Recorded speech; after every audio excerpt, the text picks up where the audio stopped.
नमस्कार.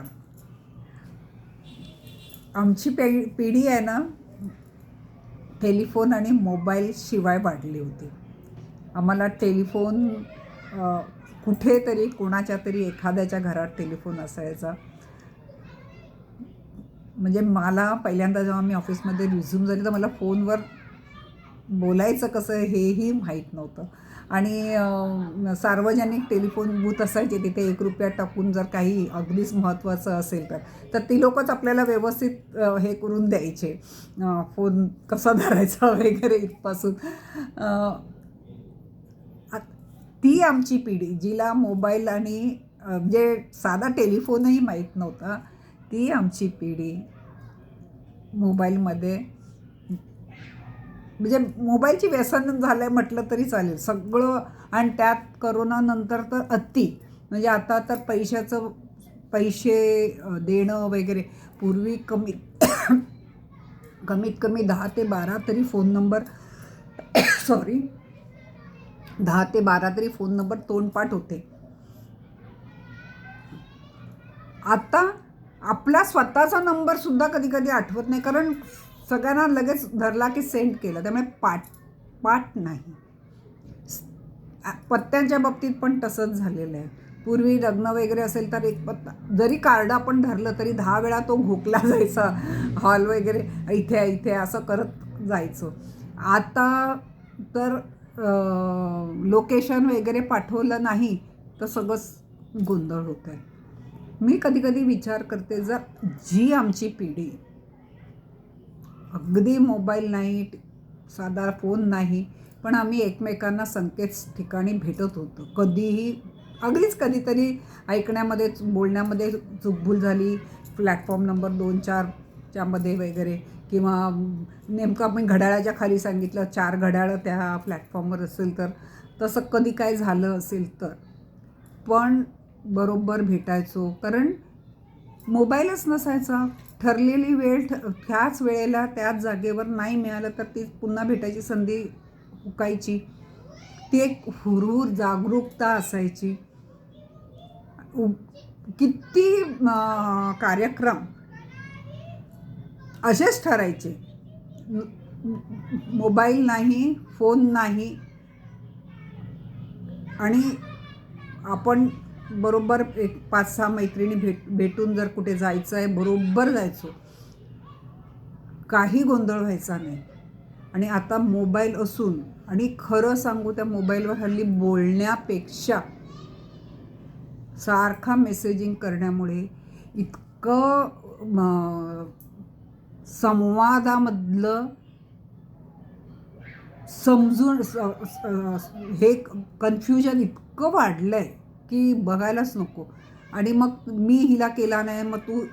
मला तरी खरंच कधी कधी असं वाटतं की मोबाईलशिवाय मी माझ्या पिढीचं म्हणते, जर माझी पिढी जिने खरोखर मोबाईलशिवाय अतिशय चांगलं जीवन जगलं होतं, मोबाईलशिवाय आम्हाला काहीही अडायचं नाही. जर आमच्या पिढीचं हे झालं आणि जी पिढी मोबाईल बघवतच मोठी झालं आहे त्यांना आपण कसा दोष द्यावा. आणि त्यांचा अभ्याससुद्धा, त्या मुलांना, लहान लहान मुलांचा अभ्याससुद्धा त्याच्यात येतो आहे. आपण कसा त्यांना दोष देतो की मूल मोबाईलमध्ये अडकलं आहे. अरे ते तर मोबाईल घेऊनच कारण त्यांनी ते पोटात असताना त्यांनी बघितलं त्यांची, म्हणजे त्यांना अभिमन्यूसारखं त्यांना पोटातच आईकडून बाळकडून मिळालेलं असतं. किती तुम्ही लपवणार, किती लपवलं तरी ती त्यांना आणि उलट जेवढं लपवलं जातं त्या गोष्टीचं जास्त अट्रॅक्शन असतं. बघू नको म्हटलेल्या गोष्टीचं अट्रॅक्शन जास्त असतं. मला खरंच कधी कधी खूप वाटतं की आता तर मैदानं पण राहिलेली नाही आहेत तशी, पण आम्ही जे मैदानी खेळ खेळलो, जे आम्ही आपापसामध्ये भातुकली म्हणा, कुठलेही गेम, कुठलेही खेळ जे तुटक्या मुटक्यातून आम्ही खेळलो, आणि ह्या मुलांना अतिशय चांगलं महागडी खेळणी आणली तरी खेळायला वेळ नसतो. असलेला वेळसुद्धा त्या मोबाईलमध्ये अभ्यास म्हणून एकदा घेतात तो हातात, तो अभ्यास बाजूलाच राहतो, काहीतरी बघण्यामध्ये जातो. त्या मुलांना तरी कसा दोष देणार. मला तर असं वाटतं की मी जेव्हा स्वतः मी विदाऊट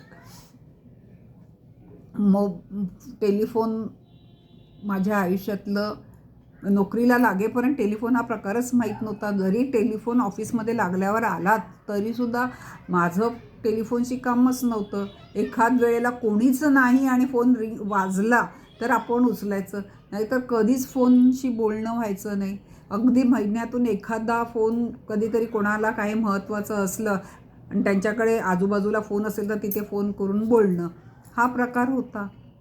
तर ती मी जर मोबाईल आणि आता पेमेंट मोबाईलमधून, जीपे, त्यामुळे शरीराचा एक भाग मोबाईल विसरली म्हणजे सगळंच विसरली असं होतं. आणि हे जेव्हा परवा माझा फोन अचानक बंद पडला आणि डिस्प्लेच गेला त्याचा, त्यावेळेला मला जाणवलं की आपण किती हा मोबाईलवर डिपेंड आहोत.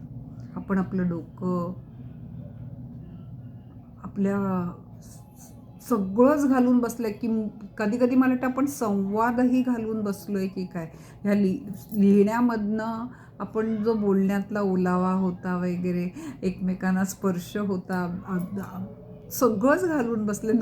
हे खरं आहे की बाहेरगावी असलेल्या माणसाशी आपल्याला संवाद साधता येतो वगैरे वगैरे, पण आता संवाद साधता येतो, मग कशाला एवढा खर्च करून भेटायला पण जा, असं पण झालं आहे. म्हणजे जर आपण बाजूबाजूला जर दहिसर बोरुली असं आपण जर राहत असू, तर मग ते जाण्या येण्यातला वेळ घालवण्यापेक्षा आपण फोनवर बोलूया असं वाटतं. पण वेळ, एवढा वाचलेला वेळ जातो तरी कुठे हेही मला कळत नाही. सगळ्या गोष्टीच्या मशिनी आलेल्या आहेत, तो सगळा वेळ हा मोबाईलच खातो.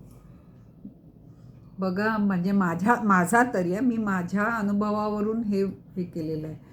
जितका वेळ आपण म्हणतो एवढा वेळ, आता मिक्सर आहे, कुकर आहे, हे आहे, त्या आहे, डिशवॉशर आहे, सगळ्या मशीन घेतल्यामुळे जेवढा काय वेळ वाचलेला आहे तो त्यापेक्षा जास्त वेळ हा मोबाईल खातो आहे. आणि दुसरं म्हणजे आपण जी आठवण ठेवायची पद्धत होती, पाठांतर करून फोन नंबर पाठ असायचे, पाढे पाठ असायचे, आता तर काहीच नको. पाठांतर नको की काय नको, सगळं लोकेशन आहे इथे, हे आहे तिथे. पण जरी लोकेशन असलं, लोकेशनमध्ये ट्रॅफिक दाखवलं तरी तिथे असलेला खड्डा नाही ना दाखवत तो रस्त्यावरचा. ते जागरूकता तुमचीच असायला पाहिजे, पण हे आपण विसरत चाललेलो आहे. हा पेशन्स, ही सावधानी आपण विसरत चाललेलो आहोत. आपण खूप ह्या मोबाईलवर डिपेंड होत चाललो आहे. हे मी बघते, रस्त्याने चालता सुद्धा डोकं मोबाईल सर्च करत चालतात. पुढे काय आहे, काय कुठे लक्षच नसतं. मी जिन्यातून उतरताना मोबाईल हँडल करणं, मग पडलं तर किती महाग पडेल. स्वतःलाच आपण सावरायला पाहिजे, वेळीच सावरायला पाहिजे. मोबाईल गरजेपुरताच वापरायला पाहिजे असं मला वाटायला लागलं आहे. तुम्ही माझं ऐकताय त्याबद्दल मी खूप आभारी आहे. सुरुवात मी माझ्याचकडून करते, किती आवडता येतं बघते. धन्यवाद.